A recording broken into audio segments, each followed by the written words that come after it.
तुम्ही एक हातात फिरताय आणि एक हात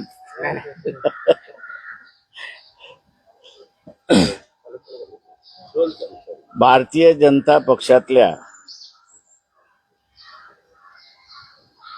नेत्यानेच आता त्यांचं भिंग फोडण्याची कार्यक्रम सुरुवात केलेला आहे.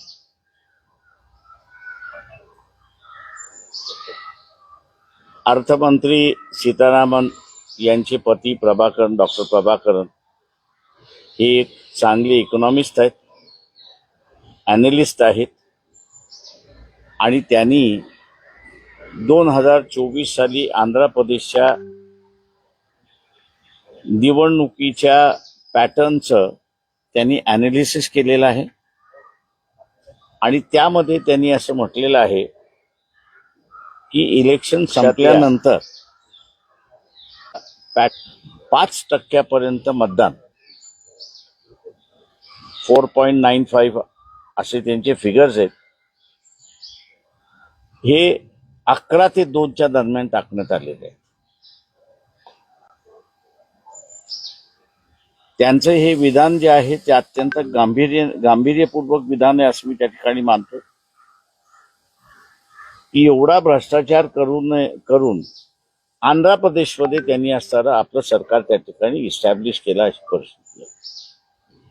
चंद्रबाबू नायडूंना त्यांचा असताना फायदा झाला हा भाग आहे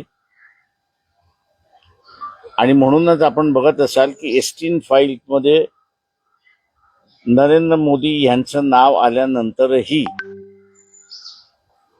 आंध्र प्रदेशचे मुख्यमंत्री चंद्रबाबू नायडू हे शांत बसलेले आहेत, कसलीच भूमिका घ्यायला तयार नाहीत. हा जो फ्रॉड आहे हा महाराष्ट्रामध्ये झालेल्या फ्रॉड सारखा आहे. महाराष्ट्रामध्ये मतदान मतदानाची वेळ संपल्यानंतर 75 लाख मतदान हे करण्यात आलं अशी परिस्थिती आहे. दुर्दैवाने मी असं म्हणेन हायकोर्टामधले 2 जज, पूर्ण हायकोर्ट असं म्हणणार नाही पण हायकोर्टामधले 2 जज यांनी चेतन आयरे भारतीय नागरिक मतदार हे महाराष्ट्राचे इलेक्शन कशा रीतीने चॅलेंज करू शकतात. बाबा चेतन आयरे भारतीय नागरिक आहे, मतदार आहे, कार्ड होल्डर आहे, तो जर करू शकत नसेल तर कोणी केला ह्याचा खुलासा असताना करावा, जेणेकरून मग त्याला पकडून आम्ही असताना त्या ठिकाणी सांगतो कारण का अनेक्सर 44 हा जो आहे की ज्यामध्ये रिटर्निंग ऑफिसरने पोलिंगच्या दिवशी जे घडलेलं आहे ते सगळं द्यावं लागतं, तेच सबमिट केलेलं नाही. जनतेला माझं असणारं आव्हान आहे की हे जे इन्स्टिट्यूशनल करप्शन झालेलं आहे, सरकारी पातळीवरती झालेलं करप्शन जे आहे ते आता एवढं वाढलेलं आहे की देशामध्ये आम्ही काही केलं तरी चालेल आणि म्हणून जे काही करारनामे असणारे जे झालेले आहेत भारतीय अर्थव्यवस्थेला आणि त्याच्याच बरोबर भारताला नुकसानदायक झालेले आहेत अशी असणारी परिस्थिती आहे. इथला मध्यमवर्गीय जो आहे, जो स्वतःच्या कुटुंबामध्येच फसलेले असं मी त्याला म्हणतोय, देश सुरक्षित तर कुटुंब सुरक्षित हे आपण लक्षात घ्या. त्याच्यामुळे मध्यमवर्गीयाने कुटुंबाला जसं आपण सुरक्षित करतो तशा रीतीने देशालाही सुरक्षित आपण केलं पाहिजे आणि त्यासाठी जसं अमेरिकेमध्ये डोनाल्ड ट्रम्पच्या विरोधात no king Americans or Democrats अशा रीतीने जे स्लोगन देण्यात आलेलं आहे तशाच पद्धतीने भारतीय मध्यमवर्गीयाने सुद्धा आपलं स्वतःचं कॅरेक्टर दाखवण्याची असणारी गरज आहे की आम्ही सुद्धा भारतीय आहोत आणि भारतीय म्हणूनच आमचं कुटुंब सुरक्षित आहे हे गृहीत धरून मध्यमवर्गीय इथल्या रस्त्यावरती उतरेल आणि आपला रोष व्यक्त करेल असं मी त्या ठिकाणी मानतो. आपण आता विचार.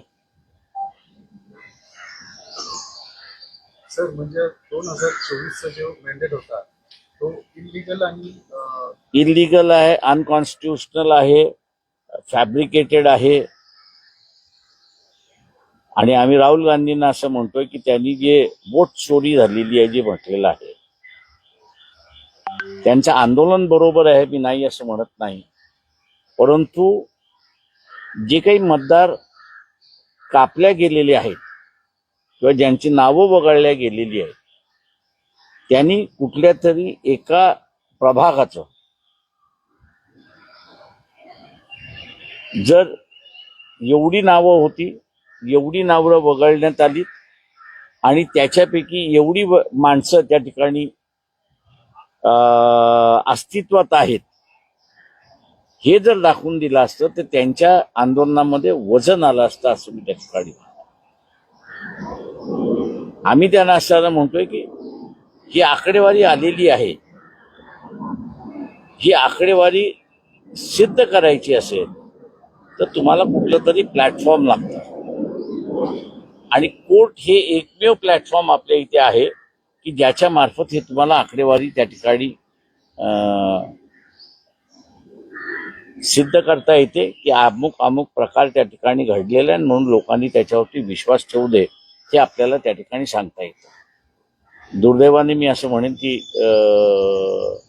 राहुल गांधी किंवा मल्लिकार्जुन खरगे या दोघांनी अजून असं या बाबतीत गांभीर्याने विचार केलेला नाही. त्यांनी गांभीर्याने विचार करावा अशी असणारी परिस्थिती आहे असं मी त्या ठिकाणी मानतो. या प्रेस कॉन्फरन्समध्ये प्रियदर्शी तेलंग हे केंद्रीय समितीचे असणारे सदस्य आहेत, जनरल सेक्रेटरी आहेत, तर त्याच्याच बरोबर या ठिकाणी तायडे पुणे शहराचे अध्यक्ष आहेत. आपण आता विचार. सर, आपण काही कायदेशीर लढाई लढणार आहात या संदर्भात, निवडणूक आयोगाला पत्र वगैरे? ते आम्ही आता असणारं जे आहे, ज्या 2 जजेसनी पत्र दिलं म्हणजे निर्णय दिला आणि चेतन आयरे हे चॅलेंज कसं करू शकतात त्यालाच अनुसरून चेतन आयरे आता त्या दोन्ही जजेसना एक पत्र लिहिणार आहेत की मी भारतीय नागरिक आहे, मी मतदार आहे, मी जे काही मुद्दे उपस्थित केले होते ते मुद्दे सेक्शन 100 हा रिप्रेझेंटेशन ऑफ पीपल्स ऍक्ट आहे, त्या कायद्याच्या चौकटीत बसत नाही आणि तो कायद्याच्या चौकटीत बसत नसल्यामुळे रिट पिटिशनशिवाय मला दुसरा मार्ग नाही. आपण असणारा मी पेटिशनर होऊ शकत नाही आपण जे म्हटलेलं आहे, तेव्हा अशा व्यवस्थेमध्ये कोण पेटिशनर होऊ शकतो याचा असणारा खुलासा ते ऑनरेबल जज पुढे लॉर्डशिप पुढे मागणार आहेत. त्यांनी ते ड्राफ्ट केले, मला वाचायला दिलं होतं, अजून ते काही मी वाचलेलं नाही, पण त्याचा आशय मला त्यांनी सांगितला होता. कदाचित या 8-10 दिवसामध्ये त्यांचं हे पत्र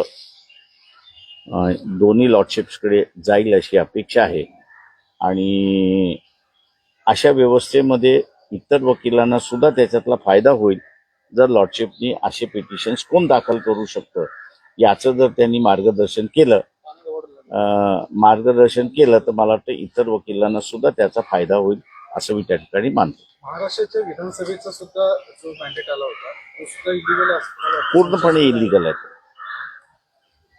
पण साहेब, आयोग या गोष्टी मानायला तयार नाही, सातत्याने आपण बघतो. आयोग मानायला तयार नाहीत ही वस्तुस्थिती आहे, परंतु कोर्ट ज्याच्यामध्ये असं म्हटलेलं आहे की फ्री आणि फेअर इलेक्शन हा संविधानातला बेसिक फीचर आहे आणि ज्यावेळेस इलेक्शन कमिशनच स्वतःहून लिहून देतं की आमच्याकडे रिटर्निंग ऑफिसरचा प्रफॉर्मा जो आला पाहिजे होता तो आलेलाच नाही, त्यावेळेस कोर्टाने टेक्निकल मुद्दा बाजूला ठेवून इलेक्शन कमिशनला विचारलं पाहिजे की एक तर तुमच्याकडे माहिती नाही आणि माहिती नसताना आपण कसं म्हणताय की हे फ्री अँड फेअर इलेक्शन झालेलं आहे, कुठच्या आधारे म्हणताय? हा जर प्रश्न कोर्टाने इलेक्शन कमिशनला विचारला असता तर माझ्या अंदाज दूध का दूध आणि पाणी का पाणी त्या ठिकाणी झालं असतं. तर दुसरा एक विषय आहे, मुंबई मनपाच्या शाळांमध्ये ईश्वरी पेडणेकर यांनी मनाचे श्लोक जे आहेत ते अनिवार्य केलेले आहेत आणि त्यांचं म्हणणं आहे की बाबासाहेब आंबेडकर यांच्यावरील लहानपणी मनाच्या श्लोकांचा परिणाम होतो. आता कोणाला काय पचवायचं असेल ते बाबासाहेब मिळालेले आहेत. फक्त एवढंच आहे की हा त्यांचं संशोधन जे आहे ते कुठल्या पुस्तकात त्यांना हे संशोधन झालेलं आहे त्याचा त्यांनी खुलासा केला. 2 दिवसांपूर्वी देखील शरद पोंक्षांनी जे काही विधान केलं मनुस्मृतीबाबत त्यावरती आपली काय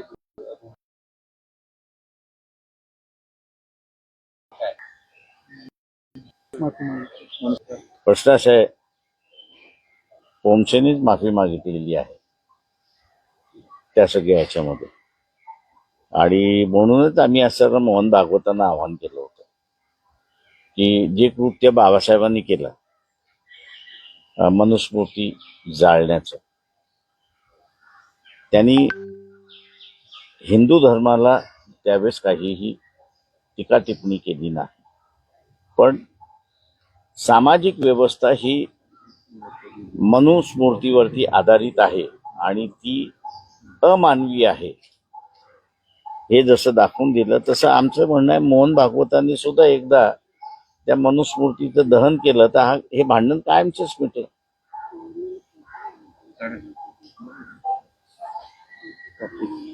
तर बारामती पोटनिवडणूक होते, काय तुमचं निवडणूक लढण्याचं नाही, आता माझं म्हणणं असं आहे की आमचा एकच इश्यू आता राहील की आमच्या हातामध्ये कोलीत मिळालेलं प्रभाकरांचं, त्यालाच आता उजागर करत बसू, ते आणि स्टीम फाईल. न्यायालयीन प्रक्रिया खूप किचकट आहे, मात्र लोकांमध्ये याच्याविषयी जनजागृती होणं आवश्यक आहे. विरोधी पक्षाने तसा प्रयत्न केला मात्र लोकांत तो असंतोष दिसत नाही की ह्या निवडणुका झालेल्या आहेत आणि त्याच्यावरून हे सगळे सरकार रेटून येते. दे मी मगाशी जे म्हणालो तुम्हाला की राहुल गांधींनी एक प्रभाग घेतला SIR याच्या ह्याच्याखाली, या प्रभागातले एवढी मतदान बाजूला काढलेलं आहे ते अस्तित्वात नाही म्हणून त्या कुटुंबाचाच फक्त एक मेळावा घेतला असता आणि त्या मेळाव्याला आपल्या सगळ्यांना जर बोलवलं असतं आणि आपल्या सगळ्यांसमोर ज्यांची नावं वगळलेली आहेत आधार कार्ड घेऊन, रॅशन कार्ड घेऊन, तर कुठलेही आयडेंटिटी कार्ड घेऊन जर समोरासमोर दाखवलं असतं तर इलेक्शन कमिशन फ्रॉड कमी करतोय हे त्यांना सिद्ध करता आलं असतं. आताही तुम्हाला मी सांगतो, महाराष्ट्रातल्या SIR खाली तुमच्याकडे आकडेवारी आहे का? किती जण कमी होणार आहेत? नाही ना? कागदावरती लिहून घ्या, 2,90,00,000 मतदार महाराष्ट्रातले कमी होणार आहेत.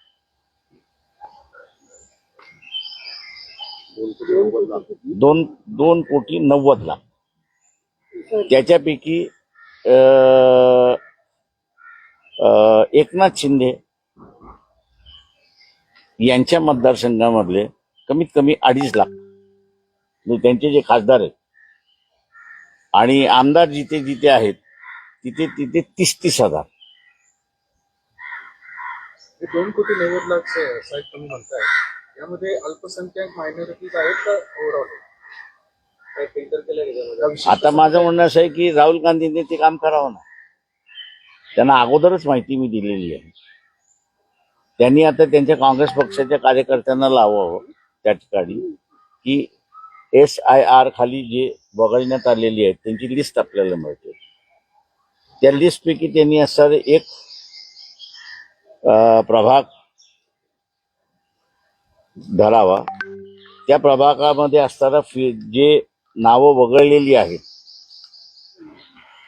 तुम्हाला त्यांचे असणारे पोस्टल ऍड्रेस मिळतं, ते शोधून घ्यावं आणि त्या सगळ्यांना एका ठिकाणी बोलवावं आणि सगळ्या प्रेसला बोलवून हे जिवंत आहेत ह्यानं वगळलं कसं एवढं सांगावं.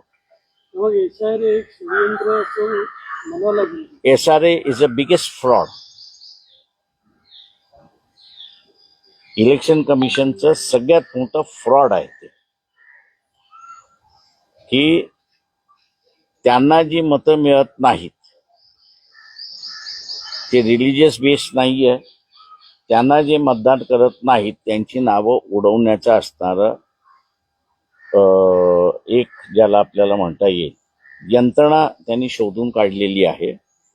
दुर्दैवाने मी असं म्हणेन की सुप्रीम कोर्ट सुद्धा त्या फ्रॉडमध्ये अडकलेला आहे. तर का जे 1950चा कायदा आहे त्याच्या सेक्शन 21 प्रमाणे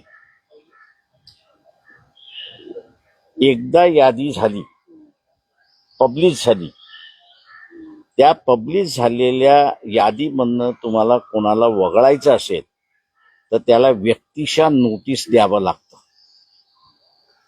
त्याला व्यक्तिशः नोटीस दिल्यानंतर तो तुमच्या समोर हजर राहिला नाही तरच तुम्हाला त्याच्यामध्ये वगळता येतं, अन्यथा वगळता येत नाही. सर प्रकल्प पण या संदर्भात साहेब काय केलं पाहिजे? या संदर्भात विरोधी पक्षांनी कारण अनेक दुर्दैवाने मी असं म्हणेन की महाराष्ट्रामध्ये विरोधी पक्ष हा आता फक्त काही प्रमाणात काँग्रेस आणि पूर्ण प्रमाणात आम्ही वंचित बहुजन आघाडी एवढंच राहिलेलं आहे. सर प्रकल्प प्रभाकर यांना ईव्हीएम सेटिंगचा म्हणजे त्याच्याकडे इशारा ते करतायत का या विधानावर? ते अजून त्यांचे तसं काही सजेशन नाहीये. फक्त मतदार यादीतच घोळ आहे, ईव्हीएम मशीन ओके आहे असे मतदान यादीमध्ये त्यांच्या सजेशन प्रमाणे की वेळ संपल्यानंतर मतदान झालेलं आहे आणि त्यांनी टायमिंग प्रमाणे आकडेवारी दिलेली आहे. आता ते त्या आकडेवारीप्रमाणे जर मतदान झालं असेल तर पक्ष तर बीजेपी प्रेरणित आघाडी जिंकणार आहे. लोकसभेला ते बरोबर होतं, विधानसभेला चेंज झालाय.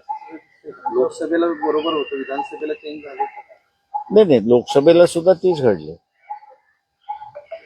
फक्त तुमची लाट असं आहे की कुठल्याही ह्याच्यामध्ये मॅन्युप्युलेशन ज्यावेळेस करता त्यावेळेस तुम्हाला 100% मॅन्युप्युलेशन करता येतं. त्याचं पर्सेंटेज तुम्हाला ठरवावं ठरतं. पण लाटच जर तुमच्या 50% विरोधातली लाट असेल तर तुम्ही काहीच करू शकता. दुसरे कॅसेट जनगणना होत्या 27 पर्यंत चाललंय हे सगळं, तर त्याचा काय परिणाम? ते सगळ्यात मोठं असणारं ओबीसीने लक्षात घ्यावं की त्यांना जातनिहाय जनगणना पाहिजे होती पण ओबीसीने नाही. आता ओबीसी काय करणार ते बघितलं पाहिजे. सर अमित शहा म्हणतायत की देशातून नक्षलवादी जी चळवळ आहे ती पूर्णपणे संपलेली आहे, भारतात नक्षलमुक्त झालेली आहे. तुमचं काय मत? अजून तेवढा नाही अभ्यास केला. बरेचसे नक्षलवादी शरण आलेले आहेत. गडचिरोलीमध्ये मोठा कार्यक्रम पण झाला. तर नक्षलवाद संपला असं त्यांचं विधान आहे. तुमचं काय मत? एक फक्त त्याचा मापदंड सांगतो आपल्याला. नक्षलवादाच्या संदर्भातला एक कायदा आलेला आहे.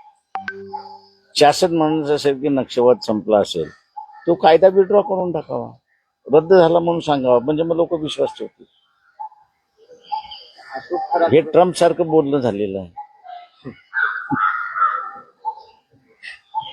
थँक्यू.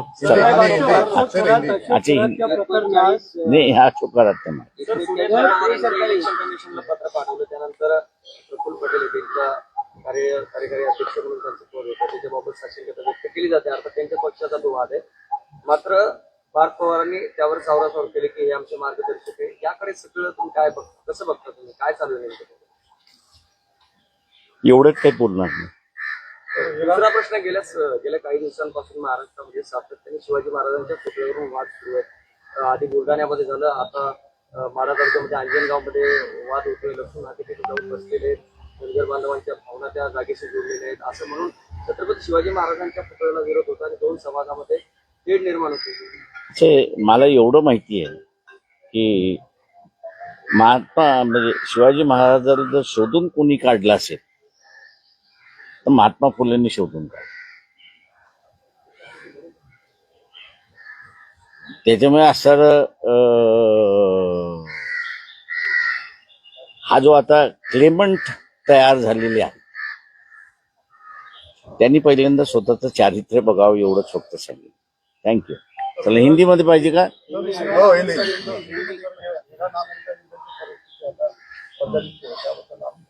हा मी हिंदीमध्ये देतो मग तुम्हाला देतो त्याच्यावर. आपलं काय वाटतं? हिंदी व्हायचं. हाँ। भारतीय जनता पार्टी के अभी कुछ सदस्य जो है और खास करके